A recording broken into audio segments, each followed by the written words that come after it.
So what are examples of this? Recurrent neural networks, like the good old-fashioned type, GRUs, LSTMs, stuff with nonlinear dynamics. Another example is Markov chain Monte Carlo, where each of these states would be a random variable, and our time dynamics function would be the MCMC kernel. Another example could be diffusion models, where S0 is noisy, and ST is the image we want to get out at the end. And I'm sure you can think in your own research of many other examples where you have kind of this state-space paradigm.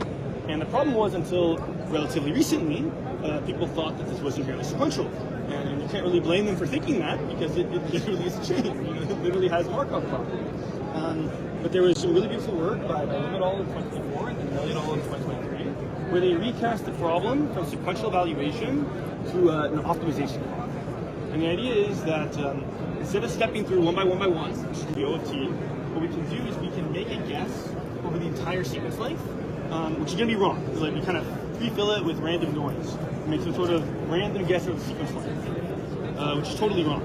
But the thing is, we can measure how wrong that guess is, because we know the true dynamics is that if we're at a state at time t-1, the way we get to the next state is we apply our dynamics function. So we've pre-filled this with random noise. We can say how different is our function applied to our previous states from our states. This would always be 0 if we were rolling out the function, but we're not. We're making a random guess at the start. So in general, this is non-zero, and as a result, we can square them and sum them up. And now we have a loss function. It's a very high-dimensional loss function. Instead of previously dealing with just one state at a time, we're dealing with all t states at the same time. But we've turned it into an optimization problem. So the key question is, if we can compute our optimization steps in a way that uses parallel compute over the sequence length, and if we can converge in not too many of these steps, then we'll have a way where we can be faster than sequential evaluation on parallel compute like GPUs. So the first question was answered by prior work. How do we compute this optimization step in a way that leverages parallel compute over the sequence length? And the beautiful thing is there's a beautiful connection between linear dynamical systems and deep state-space models like Mamba and the Gauss-Newton method. So if you remember back to Newton's method, we're trying to find the root of a nonlinear function. How do we do that? We make a guess at the start, and then we linearize, we find some tangent line, and we evaluate, get to 0. And then we rinse and repeat. We get a new guess, linearize, evaluate. So what does that look like for parallelizing a state-space model? It means we take these nonlinear dynamics. We've made a pre-filled guess over the entire sequence length, so we can linearize. We can take derivatives with respect to that, get a linear dynamical system out. Now you might say, okay, linear dynamical system, that's still dynamical, that still seems like it's sequential, but this is where we use this parallel scan. It's kind of the workhorse behind Mamba and linear RNNs and deep state-space models. And the idea is that we can actually parallelize linear dynamical systems. How do we do that? Well, if we have a bunch of matrices we want to multiply together, instead of multiplying them one at a time, doing A1 times A2 times A3 times A4, we can do a divide and conquer approach. So the result is that each one of these parallel scans can be done in log t depth or log t wall clock time using a parallel computer. The point is that each one of these optimization steps can be done in log t time, which is good. So that was prior work. It was already, I think, very interesting. And the question becomes, we need to converge in a small number of these steps. If we converge, if each one of these takes log t time, but we take t steps, well, that was worse than just going sequentially. So we need to make sure that this is small and bounded in some way. And this was the problem I was running into when I was trying to apply this in SETI. Sometimes I'd try out my RNN, and I'd converge to 10 to the minus 21 error in 5 steps. So this is definitely faster than sequential evaluation on the GPU. And then other times I would try it out, and after 30 steps, I'd still be at error of 1 million. So this was, it was kind of ad hoc. Sometimes this would work really well, other times this wouldn't work. And the contribution of our paper is previous work showed that we could parallelize inherently sequential processes. Our work is showing when parallel is faster than sequential. And the way we're able to do this is we're able to connect that optimization problem that led us to the parallelization to the dynamics of the system. And in particular, we show that predictable dynamical systems, in a notion I'll define, allow for fast convergence. And in particular, it's predictable systems that allow for speed up of nonlinear RNNs on GPU. But if the dynamics are unpredictable, we show that you can still parallelize it, but it's going to be slower than sequential. So what we mean by predictable versus unpredictable is what's happening in small perturbations. If I have a little bit of error, does it get crushed out over time, making predictions easier? And we call this a predictable system. Or do small perturbations grow over time? So this would be chaos. This is instability. This is like a Lorentz attractor or something like that. So that's what we mean by predictable. So we're saying like if the system is predictable or stable or contracting, you can definitely parallelize it. If the system is chaotic or unpredictable, I mean, you can still parallelize it, but it's going to be slower than sequential. So how do we show this? We show this theoretically, and we also show this empirically.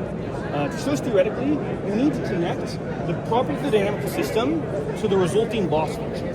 And the way we do this is we look at how well conditioned, how nicely behaved that optimization landscape is. So it turns out that prior work has shown that these nonlinear sum of squares always satisfy something called the PL condition. So this is also known as gradient dominance, and intuitively it's just how flat is your optimization landscape. So why do we want something that's not, why would flat be ill-conditioned or bad for optimization? The idea is that if we're still really far away from our true minimizer, but we have like no gradient information. So gradient descent is going to be really slow in that setting. On the other hand, if we have large PL constant, even far away from our minimizer, we still get good gradient information, so we can converge quickly. The point is that when you satisfy PL condition, you enjoy what's called linear rates for convergence for gradient descent, which basically just means that your error degrades exponentially quickly. Because our original error kind of grows as a sequence length, the tau of t. If we enjoy linear rate, we'll converge in log t steps. So in a setting where we enjoy linear rate, each one of those optimization steps takes log t time. We'll need log t of them. And the point is we'll get convergence in log t squared number of steps. On the other hand, if we don't enjoy linear rate, we're going to be slower than sequential. Okay, so how do we show this theoretically? We show this theoretically by controlling the conditioning of that loss landscape, the PL constant. We control it in terms of the dynamics of the system. This lambda measuring the large Lyapunov exponent. And what we show is, so here we're plotting large Lyapunov exponent, lambda, how unpredictable the system is. If it's less than 0, it's predictable, contracting dynamics. If it's greater than 0, it's unpredictable, diverging dynamics. And what we're showing is that in predictable settings, this PL, like our analytical formula for the PL constant, shows that it's always going to converge to a non-zero value, with the result that will, mu is controlling that linear rate, but it's not going to depend on the sequence length anymore. So for sufficiently long sequence length, we'll converge in log t squared, and for a long sequence length, we will be faster on wall clock time than sequential evaluation. But on the other hand, if it's unpredictable dynamics, that's degrading exponentially quickly. So the point is, like, now that mu that's controlling the rate of convergence is degrading super fast, so we're not going to enjoy log t rate. In fact, we're going to be more like t log t in total, so we're going to be slower than convergence. We show this, we prove this theoretically as well as other notions of convergence. And then experimentally what we show is we're comparing kind of in our model of this linear rate, we're converging how many steps we think it should take, kind of qualitatively in terms of order of magnitude, how many steps it does take, and we see a striking similarity in the plots. And then, these experiments are using kind of a parametric family of RNNs where we can control this largest Lyapunov exponent, we can control its unpredictability. And what we see is that in terms of number of steps to convergence, no matter what optimizer we use, because again, our result is general for this loss landscape, no matter what optimizer we use, well, the number of steps needed to converge grows monotonically with the unpredictability. And even for the most curvature-aware optimizer, that Newton's method I was talking about, that spike between number of steps needed to converge and number of steps needed to converge, that spike happens right at the threshold between predictability and unpredictability. Finally, what I'll say is that this notion doesn't just hold for global contraction, it holds for a notion of kind of contraction on average. So here we're doing Langevin dynamics on a 2L potential. So there's certain, most of the state space is in a contracting region, but there's kind of this band of death where we have unstable dynamics. What we show is we're comparing kind of in our model of this linear rate, we're converging how many steps we think it should take, kind of qualitatively in terms of order of magnitude, how many steps it does take, and we see a striking similarity in the plots. And then, these experiments are using kind of a parametric family of RNNs where we can control this largest Lyapunov exponent, we can control its unpredictability. And what we see is that in terms of number of steps to convergence, no matter what optimizer we use, because again, our result is general for this loss landscape, no matter what optimizer we use, well, the number of steps needed to converge grows monotonically with the unpredictability. And even for the most curvature-aware optimizer, that Newton's method I was talking about, that spike between number of steps needed to converge and number of steps needed to converge, that spike happens right at the threshold between predictability and unpredictability. Finally, what I'll say is that this notion doesn't just hold for global contraction, it holds for a notion of kind of contraction on average. So here we're doing longevin dynamics on a 2L potential. So there's certain, most of the state space is in a contracting region, but there's kind of this band of death where we have unstable dynamics.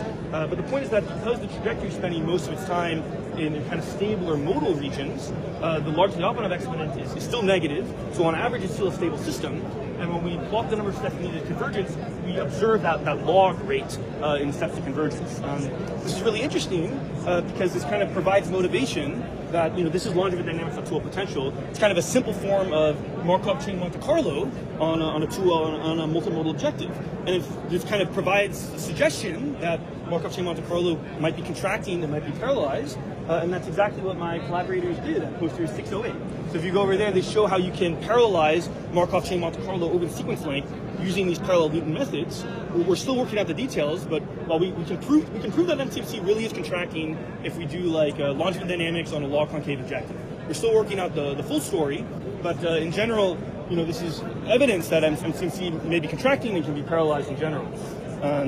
So yeah, as a takeaway, what I would say is that prior work has shown that we can parallelize inherently sequential processes like nonlinear RNNs and MCMC. Our work answers the question, when should you try to parallelize? You should parallelize when your system is predictable. So this means that if your system kind of comes out of the box like it's MCMC, you want to study is it predictable or not predictable. That's going to tell you when you can parallelize. It suggests that for certain classes of computation, we may need things other than GPUs to really rip out sequential computation because you're just not going to be able to parallelize them. And finally, it also provides a design criterion. If you get to design your system and you want it to be parallelized, like if you're designing your next generation RNN, if you want to parallelize it, you better make it predictable because otherwise you're not going to parallelize it. So yeah, thanks all for coming, and I'm happy to answer any questions. This is a couple questions. Yeah, please. Beautiful work, first of all, and beautifully presented. My first question is kind of that it seems like there's this regime where even if the system is chaotic, in short time you might actually have something which has some curvature, yes. Which is empirically you can do chaotic prediction up to the Lyapunov time or something. Yes, that's right. Is there a sense in which maybe you turn up the learning rate and just take bigger steps because you have some confidence that this is still concave? Or is there just too much noise in even a minorly chaotic system? No. I mean, so what happens when we actually run this forward? It's unfortunate that this isn't a GIF. It's just a frozen frame. But if we were to run the optimization, I think Leo's showing me probably the GIF. seen the GIF. But if this were actually a GIF, and I gave a talk at this wonderful seminar called ASAP, where you can see the GIF in all its glory. But the point is that if we were actually looking at the optimization steps, the information propagates causally. It's kind of like you get at zero, you always know your initial condition. And what happens as we run each of these Newton steps is we lock in a couple more steps. So in some sense, this LLE is determining how many steps do we get to lock in at a time. If we're chaotic, we're just not locking in enough steps to do anything better than OFT for convergence. If it's predictable, we're able to lock it. Our horizon is much exactly.